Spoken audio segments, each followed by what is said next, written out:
Hello, friends. Welcome to the ATC Double Cut. In this episode, we are going to Western Australia to talk with two special guests. We have today Jeff Austen and John Forrest joining us today on the ATC Double Cut.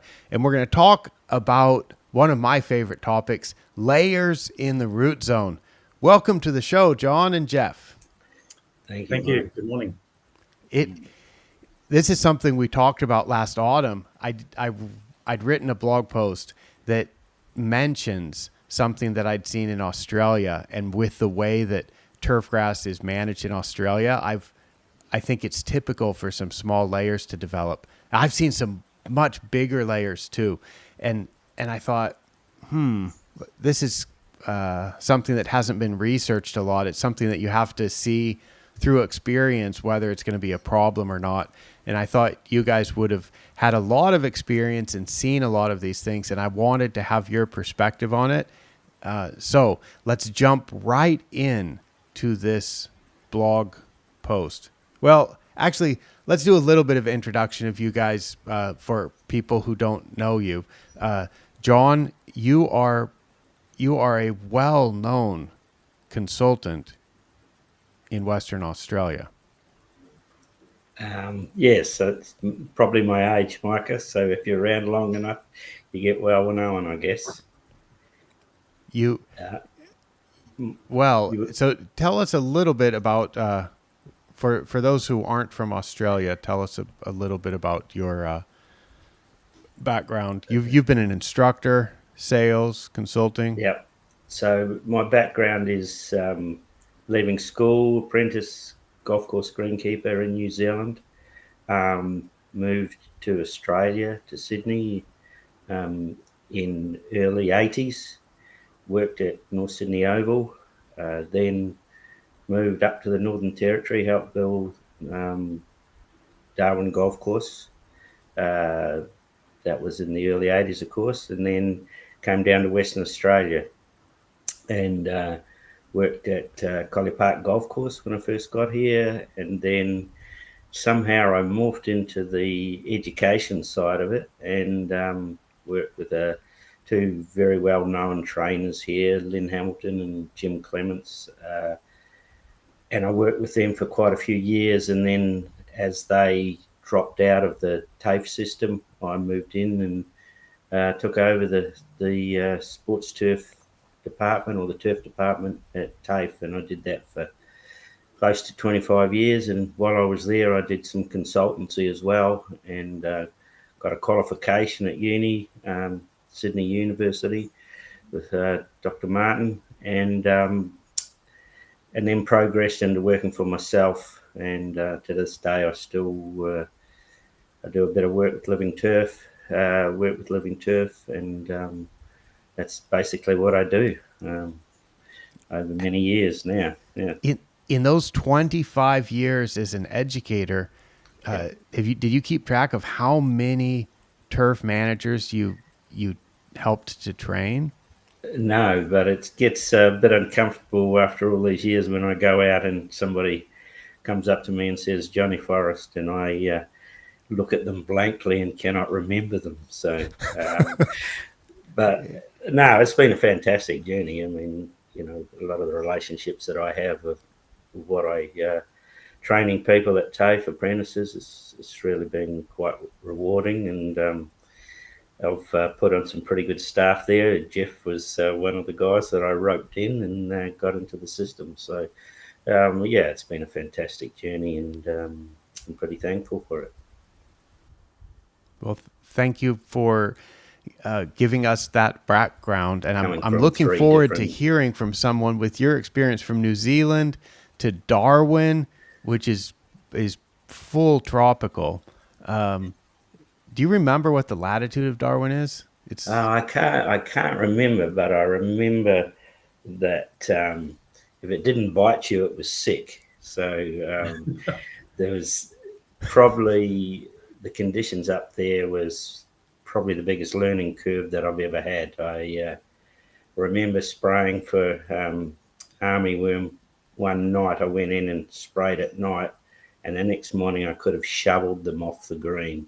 I've never seen anything like it in my life, and I was just glad that the timing of the application was correct. Otherwise, I might not have had a green. So, great experience. Army worms in the right environment can turn your turf from green to nothing overnight, for sure.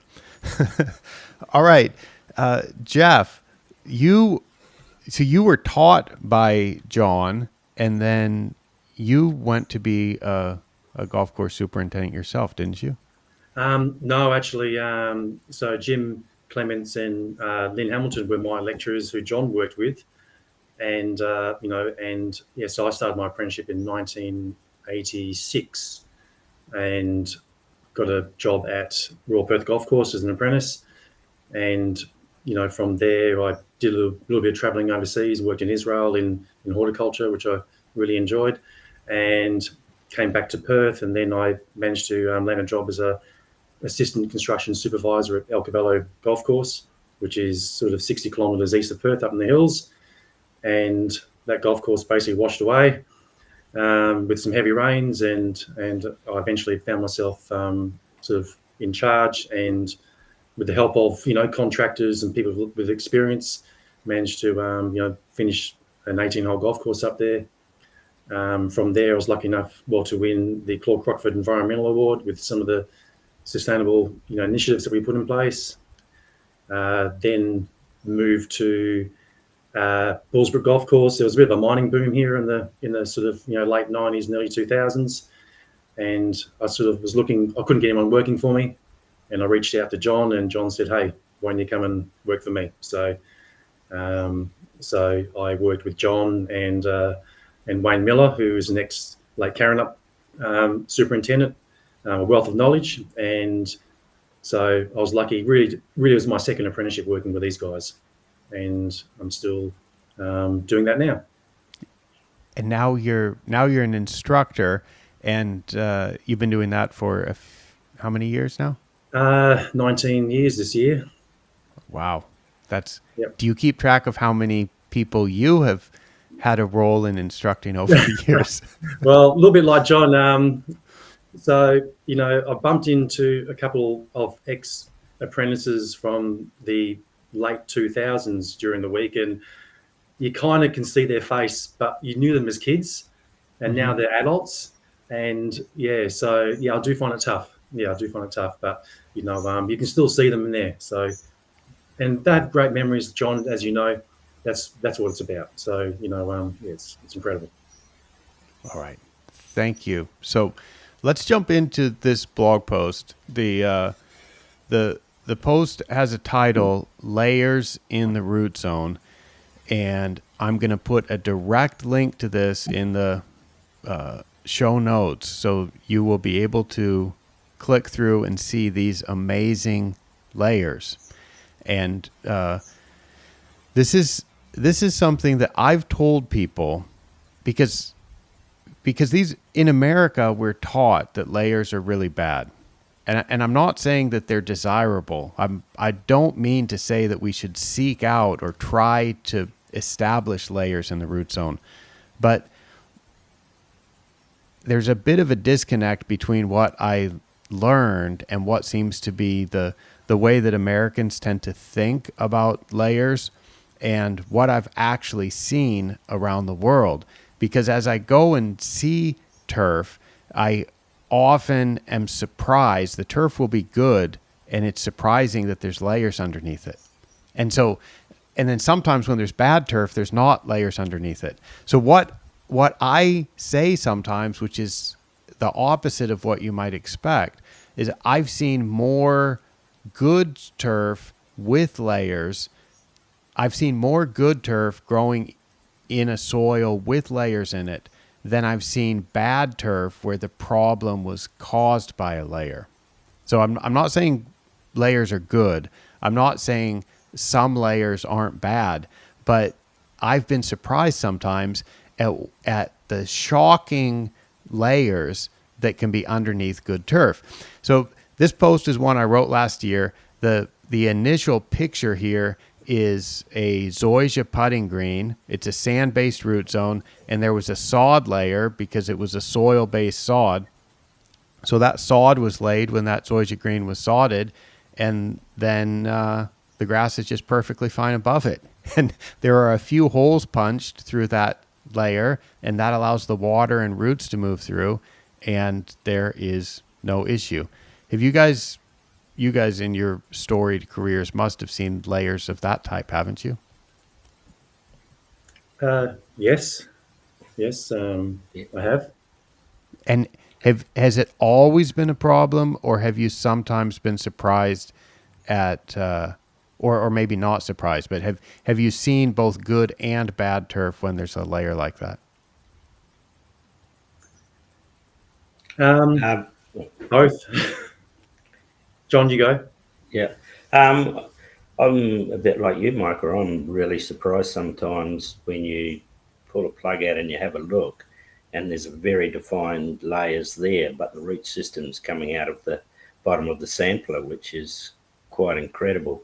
And so I lean towards what you're saying, is that I don't think layers in themselves, it's very difficult sometimes to prevent them occurring. But in reality, sometimes you're still getting a good root system and a good surface of grass on the top. And there's no doubt about that. But I think there are layers that we would call a toxic layer, or a layer that cause too much variety, and that may also be from sand selection, top dressing, or whatever it may be, and that can cause problems. And we can have a chat about some of those a little bit later. But I don't think that it's, with our practices that we have, that it's very possible to have a consistent root zone all the way down. If we're renovating once or twice a year, that's for sure. Yeah. Yeah, I think so. I just want more people to be aware of this, because I think sometimes if you just work at one or two or three facilities, so you're familiar with those facilities and they don't have big layers, you may not see some of these problems, or you may not see the places that have big layers, thick layers of soil, and the roots just go right through it. You may not be aware that layers aren't something to be too scared of. They're definitely something to be aware of. They're something to minimize, but if you can. But as you said, John, I think they're kind of unavoidable in the way that we should manage turf. So if we scroll down this post a little bit, now this is the same green where I've put my phone camera down into a cup cutter hole and kind of shot that image. So you can see that layer exists, but there are some sand, there's some fractures through it. There's enough large sand particles, large grains, some structure to that soil that allows there to be pore space that water can move through, and the water and the roots move right through it. And then I made a video about it, which I'm not going to play, but in the video image that I'm showing on the screen, you can see I'm holding up that plug, and you guys can see that there's a very clearly defined soil layer there, and then there's roots going way down below that. There's roots coming out the bottom of that plug. So it's that's the kind of thing that you can see, and then we get to we kind of get to the Australian angle, and I wrote in the blog post, I said, I have some pragmatic advice about this. Avoid layers if you can. If layers are causing a problem, deal with them, but be aware that layers in the soil under turfgrass don't always cause a problem. If the turf is growing fine, and it often is, then you can be aware of the layers, but you don't need to panic about their presence.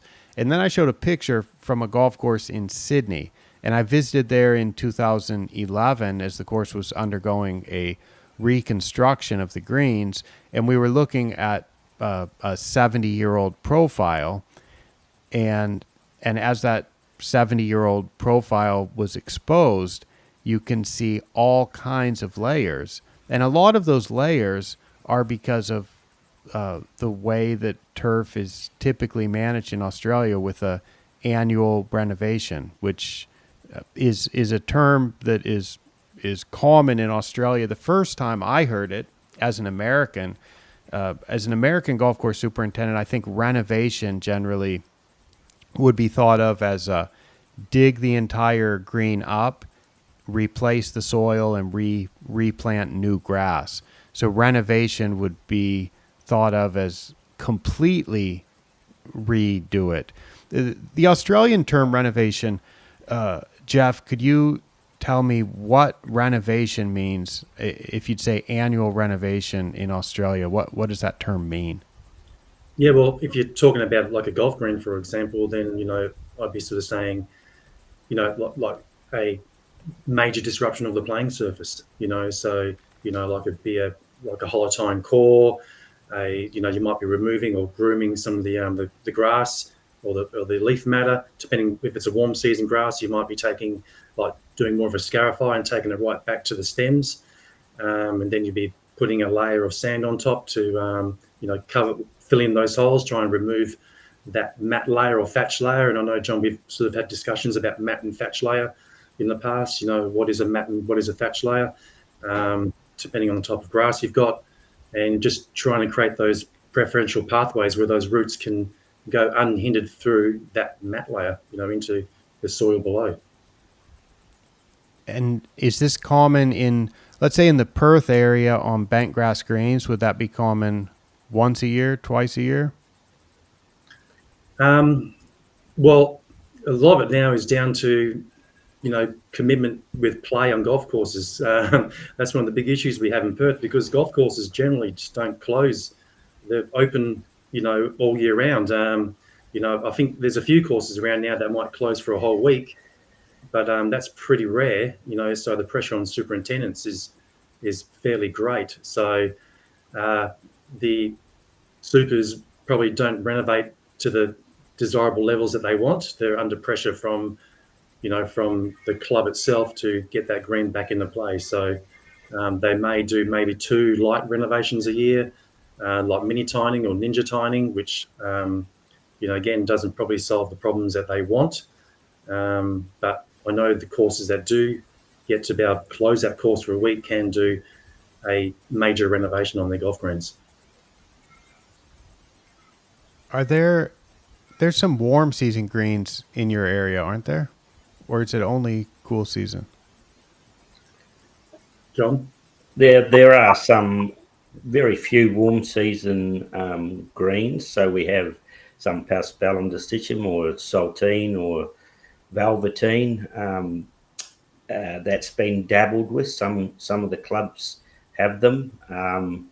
We're probably a couple of degrees too cool in winter. They get set back a little bit, so at that prime golfing, because our golfing season is in the middle of winter here, we can have a bit of trouble with recovery. But it certainly is, with a bit of global warming happening, it's probably getting closer and closer to that happening. And of course, our water quality issues is also putting more pressure on being able to grow bent grass greens. But in saying that, they seem to be able to handle a lot more salty conditions than the textbook might suggest. So, yeah. And the breeding of new bent grass varieties has certainly helped with some of the heat tolerance. So I was with some seminars with, I was at some seminars with Dr. Richard Hurley, who developed 007 and 777 and 007XL last winter. And some of the questions from the audience are like, how hot of a summer can bent grass tolerate? And with global warming, assuming that temperatures continue increasing, do you think there's a limit to where bent grass can be used, and so on? And he gave a very good answer, which was that so far, or up to the present time, the advances in breeding have produced bent grasses that are kind of outpacing the heat increases. And so you can see that bent grass can kind of hold its own in places that have always been bent grass if you use some of the newest varieties and the newest technologies to maintain it. So yeah, it's interesting. We'll see how that goes. Yeah, I just wonder. I think it must be even more common on warm season greens to do a more aggressive annual renovation that would, like on cooch greens, on Bermuda grass greens, or even on paspalum greens, that type of annual renovation would likely create some layers in the soil, wouldn't it? But, Well, I know when I've had both paspalum and cooch greens and using recycled water from an abattoir, and we try to reduce that mat layer, and I would go very aggressive. So taking it right back to the stem, using a very coarse sand, which we had in our root zone, and I found that worked really well for me.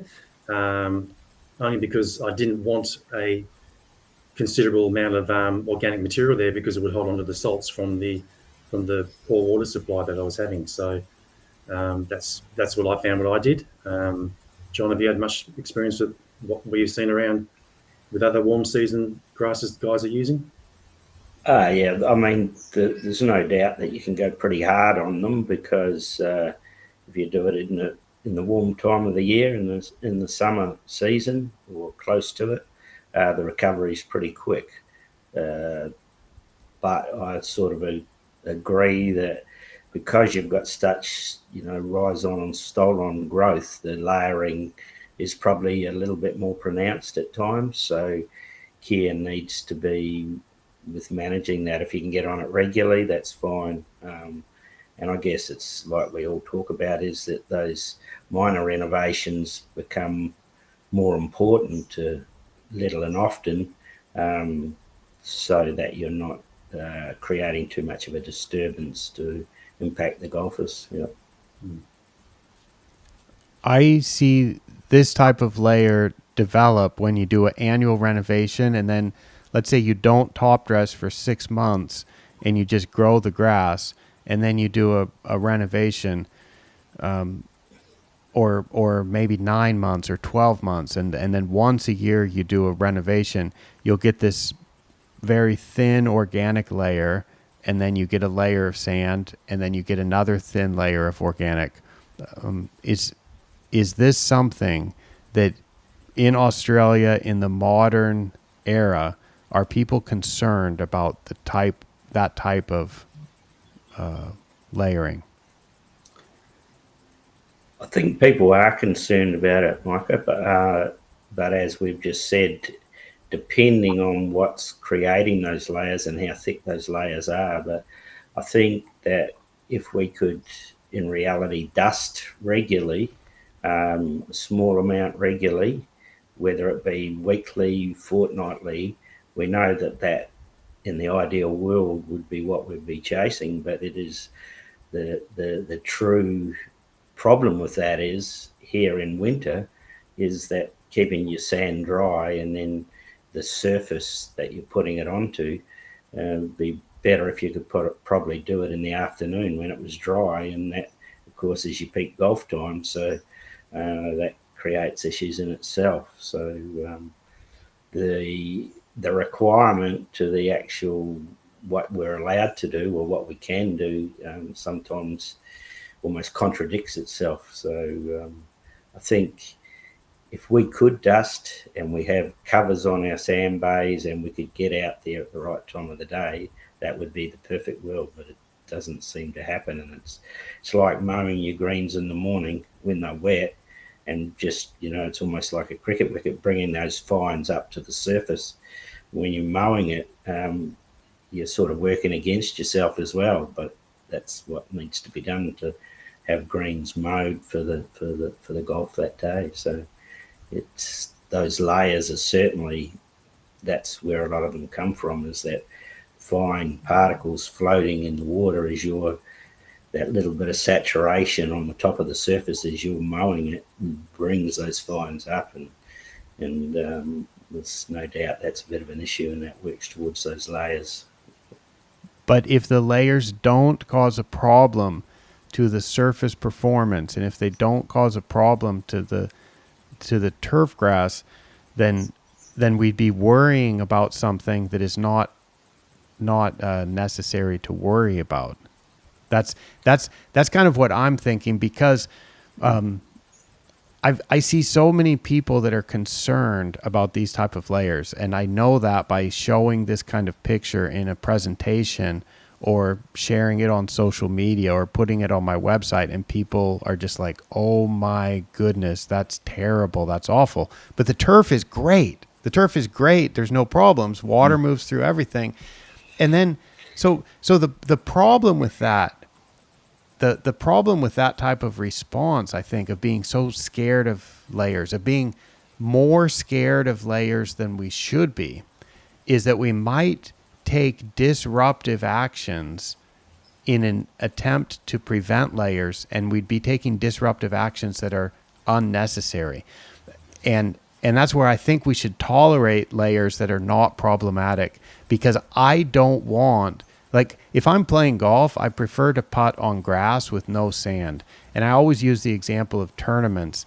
I think it's pretty rare to do top dressing the week of a tournament. Usually there's some days or weeks prior to the tournament will be a cutoff date and say, we're not going to put any sand now until the tournament. The same thing with punching holes. Usually sometime before a tournament, we're not going to punch holes because we don't want to disrupt the surface. So then when you actually have a golf tournament on a putting green, on those greens, they won't have had holes punched on them, and they won't have had sand applied to them. And yet the way that we try to deal with layers is punch holes through them and spread sand constantly in order to prevent them developing. And I think that goes against, like on one side, to prepare the best type of surface conditions, we avoid these things. And then on the other side, people are sort of thinking, in order to avoid the layers, to prevent layers, we should do these things that are the opposite of what we do if we were preparing for tournaments. Then I think we should try, for the most part, to go down the tournament route, to try to prepare greens that are as good as possible. Because if you've got greens that are smooth and don't have sand on them and the ball's rolling good, it's easier, I think. So that's why I want to bring this up and just hopefully have a few people think about layers. But John, you mentioned layers that can be problematic. Can you tell me the type of layers that you see develop that are a bad thing?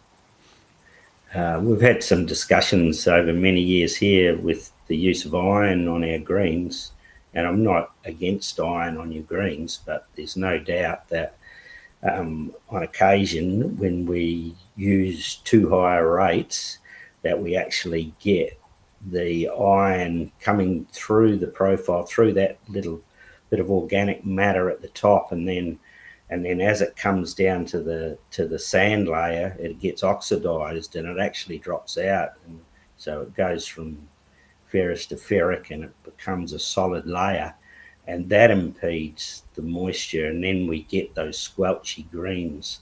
When we get a small amount of rain, they can hold a lot of surface water. I think there's no doubt what we're after is a putting surface is what we're after. Looking at a layer, that's one thing, but if your greens are running true and rolling really well, I think that's what we should be looking at. So I agree with you. We shouldn't just be defined by those layers. It's pretty important I think almost that sand that we're talking about is what we're trying to chase more, is to get that firm surface is what we're really after, where it's not so much a renovation practice. It's trying to keep that surface firm, but water being able to move through it is the secret. And we've found that in the last couple of weeks here, we've had more rain in the last couple of weeks. And so I'm not playing golf this afternoon because of the amount of rain we've had. So I think it's when we talk about putting sand on the greens, we're not talking about a layer of sand. We're talking about a very small amount of sand that intermingles into the profile. And you could play, we don't want, sand accumulating on the ball at all, but it very quickly settles in. And that's why we're talking about the frequency and the light rates of dusting rather than a top dressing is probably what we're looking at. And the sand selection, the particle size to get that firm surface but still drain. So, that in itself is a whole another story, isn't it? So. Yeah, I'm sure some of the people watching or listening to this will have been in recent correspondence with me about sand gradation and particle size tests. I've been talking to some people in Victoria in the sand belt, and they've shared some interesting sand results with me, and other people from around the world also have. So yeah, I used to just think about sand quantity, how much sand, and then as you do after you study something for a while, then you move on to other aspects of it, and I've more recently been looking at sand particle size distributions and just trying to figure out. I've seen some really fine sands that are way outside the USGA recommendations. Of course, the Melbourne Sandbelt sands are outside the USGA recommendations, but they're producing surfaces that are world renowned. And then I've seen sands from Scotland, from some famous links courses in Scotland, that have sands that are way outside the USGA recommendations, and other natural dune sands that are way outside, and yet they produce great turf. And with a skilled greenkeeper, or skilled greenkeeping team, you can produce some amazing surfaces. And so then I start thinking, okay, so what should we be using? And then there's also the problem of sand with too big particles, and it just doesn't work in so well. And so you're like, how fine can we go? Is that going to cause problem? Is that going to cause layers that are going to cause problems? So, yeah, I don't know answers, but it's something I've been studying. It's fascinating. Yeah, Jeff? the sand selection here now is because our sand supplies, a lot of them are rounded particles, and that in itself can cause all sorts of issues. If we're putting a layer through, we get a little bit of movement, and even on the worst case scenario, we might get a bit of root shearing. So, I'm with you. I don't think I think we can get lost in the actual particle size, because I can show great examples of what we would consider not meeting recommendations but suiting the purpose. So, but we do need to be mindful. If we don't know what we're putting on, that's one thing that I would say is we need to be across what we're selecting and putting on. And, we should be aware of that, just like we should know what's in the irrigation water and so on. Yeah. So, Jeff, you're currently teaching, and when you teach, do layers come up? I often see that you're digging in some natural sand dunes there, digging on golf courses, and I'm just amazed in the Perth area how sandy the soils are. There's all these dune systems, and so you must be very familiar with sand, and the turf managers there must be very familiar with sand. Yeah, well, in Perth, sand is just part of our life. So, as a kid, you're digging holes and doing all sorts of things, and then, you go to other parts of the world, and you just realise that how unique, our sands are, in Perth or the Swan Coastal Plains. So, and with the students, we, you talk about sands and you ask them what it is, and they don't really have, haven't really got much of an answer, but, you grow stuff in it.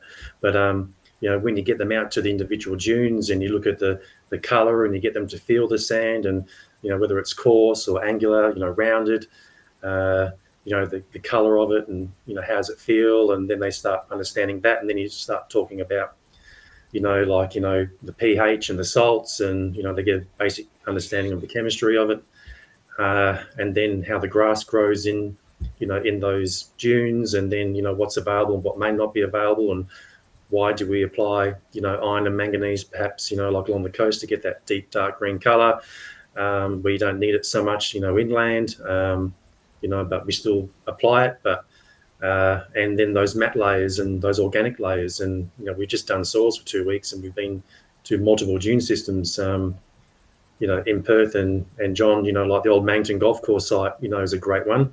We've got these alluvial soils, and I've been, for the past 19 years, I've been going there, and every year is different. You dig a hole and you come across a layer, and then there's just water running through between two sheets of, different fine, sands and gravels. So, then you go back there the next year and it's completely dry. It's hard as a rock, and you're breaking shovels. So, we just have this thin, very long coastline in the Swan Coastal Plain where it can change quite quickly. And an example would be when I was at Chequers Golf Course, the first hole was this spearwood sort of orange sands, and then he went over to the 10th hole, which is right next to it, and those sands were grey. You're in the Bastine dune system, so you effectively had two different sands on two sets of 9-hole two nines on the golf course. So it's good. It's good fun. The kids like it, and they start to get things. So talking about that layering, we look at those layers and we take the measurements, but more than often the roots are growing through those layers, and they hit that sand, which is sort of down below, in that organic, above the organic zone, and you can grab that organic layer, John, like in some of these sites, and you can actually squeeze the water out of it because we've had such a wet winter, and the sand below is just, it's moist, but it's just so dry. But the roots, so the organic layer, you mean right at the surface? We'll get an organic depths, probably 170, 180 millimeters in some of these areas. And you might just get a few roots of, maybe an extra 50, 60 millimeters of roots hitting into the sand below. But these are areas where you can actually see where renovations have occurred, and they're using like a solid, like a verti drain, maybe 200 long, 250 long tines going down, and actually fracturing and creating a pathway through that organic layer into that sand. But all the water is being held up, in Perth at the moment in that organic layer. So you go to football field in Perth, it's just all mud. Everything's sitting on top. That water's not really getting through. Right. So that's, because if you plant grass and develop that finer organic layer above the coarser sand below, you're going to hold more water. You've got more water holding capacity near the surface, so you have a perched water table instantly. Yep. As soon as you plant grass. And I think those soils are just so sandy, because I see pictures of irrigation repairs and it's just digging through sand. It seems like whatever golf course is doing that. John, I've got a question, a follow-up about the iron layer. When you see that, at what depth are you seeing that, or at what point in the soil? So it can be right at the top. So if you have that little organic layer I was talking about at the top, and then it goes into sand pretty close, so it might be in the top 1 inch or 25 mils. So that's going to have a big impact on your surface in the winter. But we've also seen it at the interface on a perched water table at the gravel layer. We've seen it where it goes down, and I did a talk once on this, and a guy in South Australia sent me some photos of his perched water table on his golf greens, and at that interface there was where the gravel layer is, it actually dropped out in that layer. So they were having an iron layer just above the gravel, which of course was impeding the drainage. So when they got a lot of rain, they were finding that their greens were getting wet. And once they knocked some holes down through that what I said before, that ferric layer, that solid layer, they got some drainage. I started looking at some articles in America about this issue, and I found quite a few studies that had been done on them. And so I think it was something like 11 golf courses that studied, and I found that the same issue. So it sort of made me feel a little bit more relaxed that I was actually looking at the right thing. But we see that, Yeah, Glenn O'Bear did some research about that at University of Nebraska, maybe a little bit at Wisconsin. And I've seen this also in Southeast Asia. Blair Cornthwaite, who's from New Zealand, he was at Vietnam Golf and Country Club in Ho Chi Minh City, and he experienced this. And yeah, it was right at the bottom of the sand layer and right above the gravel layer. And of course you can solve it by drilling through. I think they set up some manual drills and just drilled through that layer.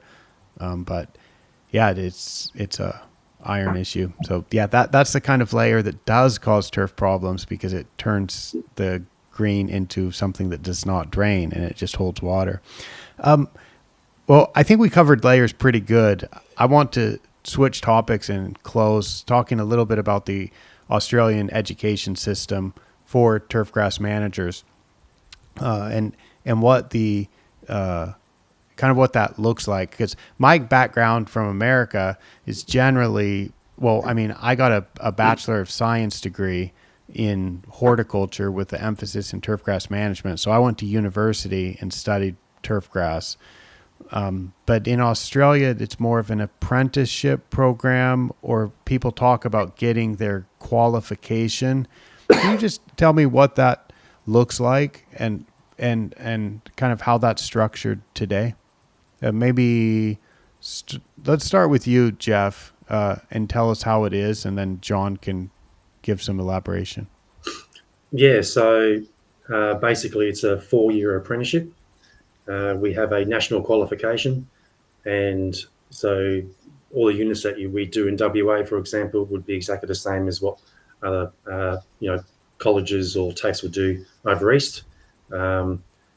So we have different formats. We have a day release format where a first-year apprentice would come in on a particular day for once a week for 40 weeks, and then move into alternate days as they move through their second and third year, and then partway through their fourth year. And then another format where we have country kids, so they'll come in for 2-week blocks 4 times a year. And again, there's sort of a stage 1 apprentice, stage 2, stage 3, and then in their final semester there's stage 4, but they're only come in for a few weeks, and it's all learning on the job. So we don't take any students that are not learning or working on a turf facility. We just we offer it it's only offered as an apprenticeship with the training. At TAFE, at college it's quite hands-on. So we do, there's theory knowledge and practical knowledge, and John, the kids get a little bit bored in class and get a little bit crazy. So, when you see that happening, you get them outside and we start mowing, we start digging holes, we start doing, other investigations, or we go out into the field. We're both, well, John, we're pretty lucky that we know most people, in Perth, and it's generally just a phone call and some timing, and we can take the students out there and they get further education from other turf supervisors. So most of their education occurs in the workplace. We provide, we polish it a little bit with them. They learn from their experiences out in the field, and we very much encourage the students that, when you're qualified, the idea is about giving everything that you've learned from all these different parties your own voice, and moving forward from there. So then they become a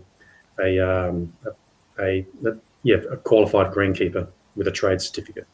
And that's after they've completed 4 stages or 4 years of the apprenticeship. Yeah, program. So 3 years and 1 term.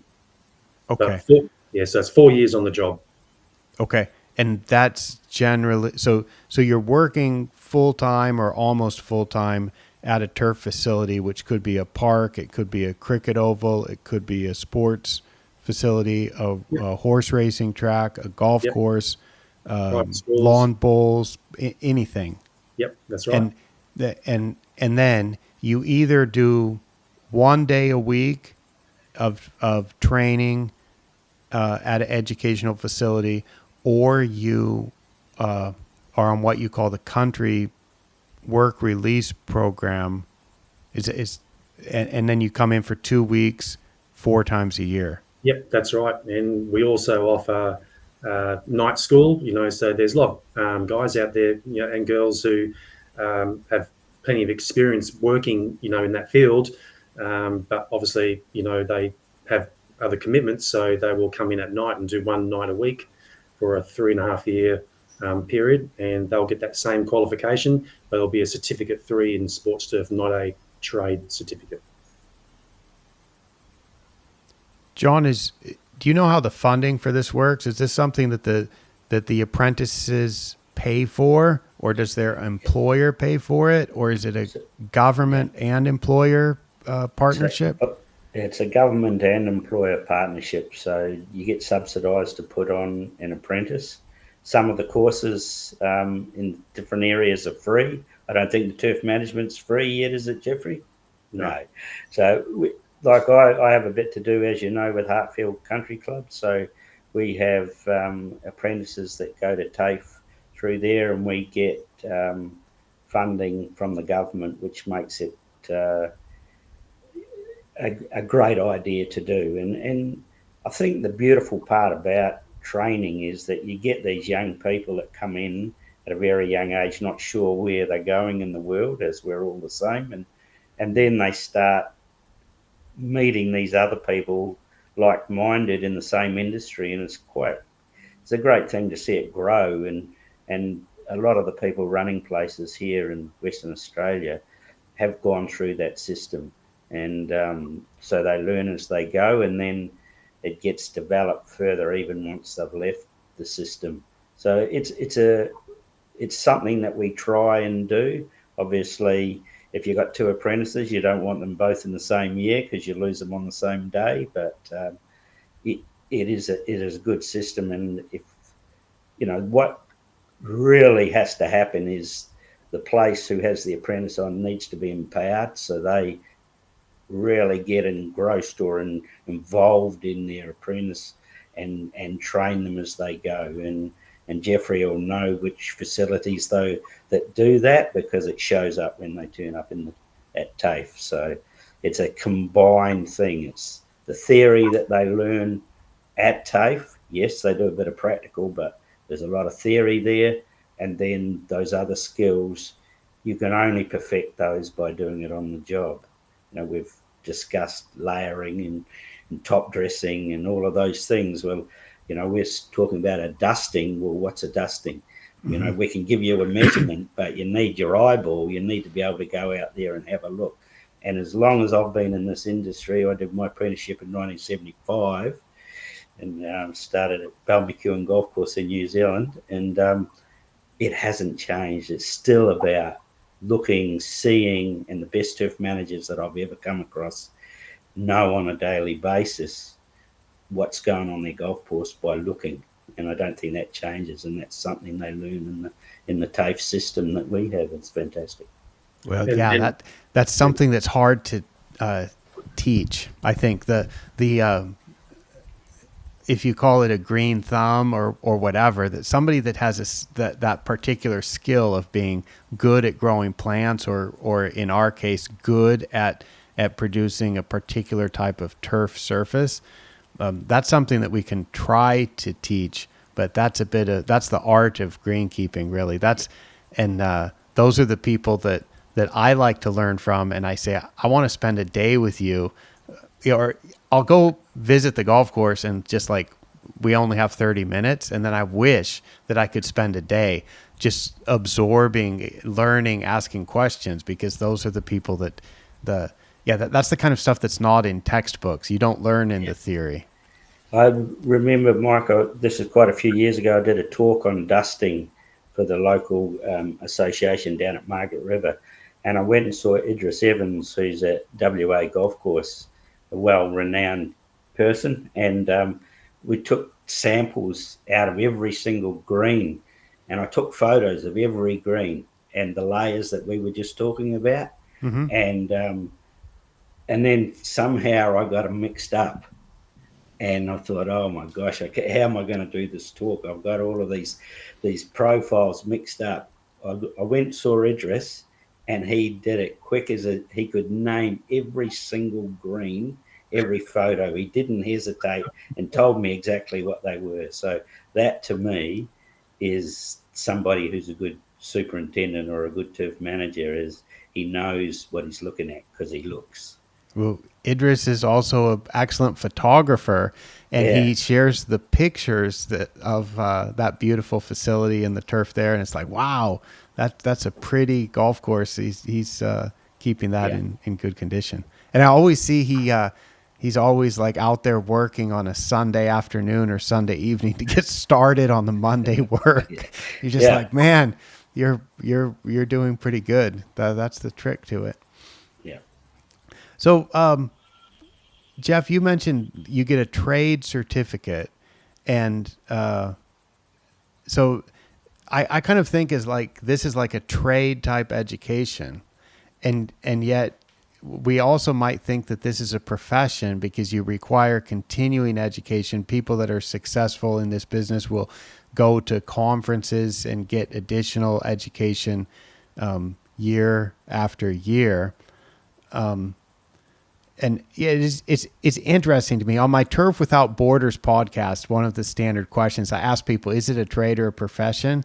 Because it's really both. And I'm just interested how people respond to that question.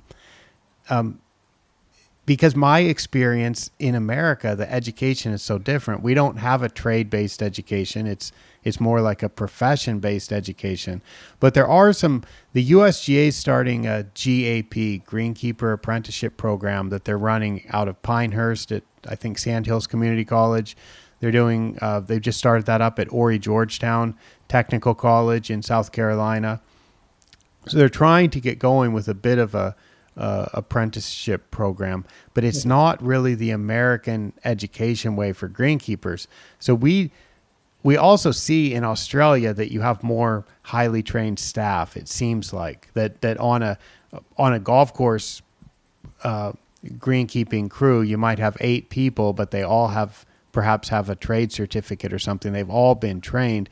Whereas in America, it might be 16 people that don't have any specialized turfgrass education, and then people with university degrees, like 2 or 3 people that are managing that have university degrees, and that's just like a little bit different system.